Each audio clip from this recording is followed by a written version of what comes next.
And a whole year later, I still don't know how to do intros for videos. Still have an itchy nose in this video too, apparently. Okay, so a bunch of people requested this, and I think it's about time that my channel leveled up. So this is going to be the first in a series of step-by-step build videos. From now on, every time when I make a sword video, it's going to show the entire process of how I made it, rather than just me sitting there with it and talking about it afterwards, because it's not really that helpful. Since it was by far the most popular and the most requested, I'm going to start off today by showing you how I built Elucidator. Okay, so obviously not everyone will have a stencil, but since I make a lot of swords, I keep a stencil for each one just in case I ever have to make it again. In the meantime, the measurements for Elucidator are in the description. I used a meter long ruler to make sure that the blade was completely and totally straight, and a slightly smaller ruler for the point of the sword.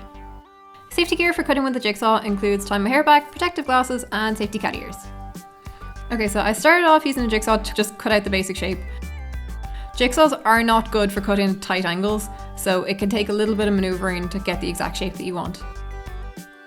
What I used was a sheet of 15mm timber, and it was actually my first time ever using this wood, so I wasn't really sure how easy it would be for the wood to just kind of crack. I usually use pine board, but pine is really difficult to find in big sheets. Okay, I'd just like to take a second here to say that what I'm about to do is a really bad idea, but I didn't really have a choice because I absolutely had to get the sword made, and I really want to just apologize to my boyfriend for the stress that this next clip causes him. Do not put your fingers near a moving jigsaw blade, it's such a bad idea, but because I had this spot, I can now glue it back onto the spot where it goes. So, moving on. I cut out the rest of the sword without any other problems. I drilled a hole into the centerpiece so that I could get the jigsaw blade into it and cut it out without too much hassle. I traced the handle of the sword onto a sheet of 12mm MDF and used a stencil to fill in the rest of it. MDF dust is toxic, so even though I'm cutting it outside, I'm still going to wear a dust mask as well as goggles. This piece actually has two functions. It's partly for the raised detail on top of the sword because just painting that part on would look absolutely terrible, and the sword has a way nicer shape with that part raised with beveled edges. Secondly, it's also to reinforce the handle to make sure that it doesn't crack at the bottom where it would be the weakest from the weight of the blade. Conveniently, it also makes the handle a more comfortable size to hold. Jigsaws are pretty rough on this timber, so I used a piece of sandpaper to smooth off the edges a little bit. I ran a planer along both sides of the blade to thin it out and make it lighter. I used some wood glue to stick on the broken piece back where it was supposed to go, but for the sake of this video, I'm just going to continue using the second elucidator I was making. I drew where the bevels had to go on the sword, and while I used a steel ruler for the blade, I just sketched the rest of the lines by eye. This next part is super dusty, so it's really important to use a dust mask, safety goggles, and safety cat ears. I used a Dremel hand tool with a sanding bit to carve all of the bevels onto the sword where all of the blade parts needed to go. This process is definitely the bit that takes the longest on all of my builds because it's just sanding and sanding and sanding, but it gives a really nice finish, so it's worth the time it takes. It can be a little bit difficult working with wood when you're trying to sand down to a flat surface because some of the parts of wood sand down easier than others, but it just takes a lot of patience and you can get it right. On a side note, this is definitely also the part that annoys my neighbours the most. Once I have one side done, I have to turn it over and start all over again. Once I have a considerable bevel on both sides, I flip back and forth to sand down both sides to meet at a sharp blade point, like so.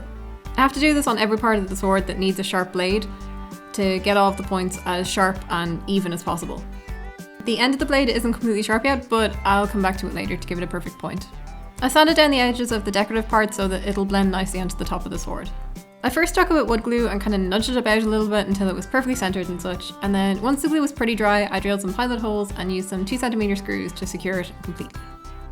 And then even more sanding.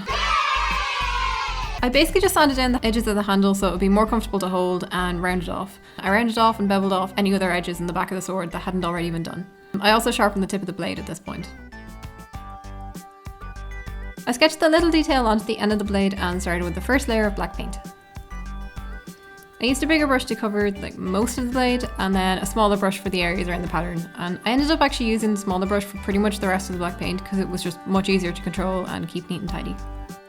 I covered the screws in some wood filler, which I probably should have done before I started painting, but I kind of forgot. I then painted the rest of the parts black, including the handle. The handle's going to be covered in ribbon anyway, but it's still good to have it painted dark in case the ribbon ever tears, it'll still be fully black and won't look too bad. I started with the grey, and while I did try to keep it neat and tidy at first, I kind of just gave up. Black paint covers anything anyway, so I didn't really need to keep it that neat. Though I did have to keep the paint neat and tidy while I was painting the little pattern on the blade. I painted a second coat of grey once the first one was dry, and then went back and tidied it all up with a second coat of black paint. The perks of using a bigger brush is that it makes straight lines a lot easier to get really clean and crisp, but smaller brush is still necessary for smaller details. I covered the handle on both sides in wood glue and tightly wrapped a 2cm black ribbon around it. Next I used some modelling clay to add the little decorative yolk onto the top of the sword by moulding 4 little triangles and then poking about at them with a pen lid until they were in the right place and they looked right. I also rolled out some pieces for the rings at the bottom of the handle and a piece for the pommel on top so that it would nicely cover the ribbon. Once they were dry, I painted the pommel black and the other 2 parts with 2 coats of grey, again being a messy twit because it's grey paint, it's easy to cover up. I cleaned up the gaps with some black paint, and if I got any on the clay I just used a damp tissue to rub it off.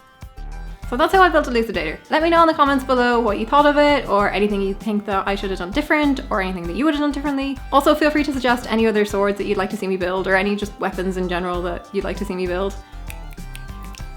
In the event that anyone is actually interested, Elucidator is actually for sale on my website, as well as some other stuff like keyblades and all that jazz. And that's all linked in the description below. I have a bunch of other projects coming up, including some more swords from games, and I'm really overexposed right now. I have a bunch of other projects coming up, including more weapons from games and some custom builds and even some Pokemon themed weapons. So if you want to stay tuned for that, then feel free to subscribe. Also, all the links to all my social medias are below if you're interested in following me on any of those. And I'll see you next time. So thanks for watching, guys. Bye. Heart, because I'm a total loser and I have cool stripy nails. Okay, I'm gonna go now. Bye.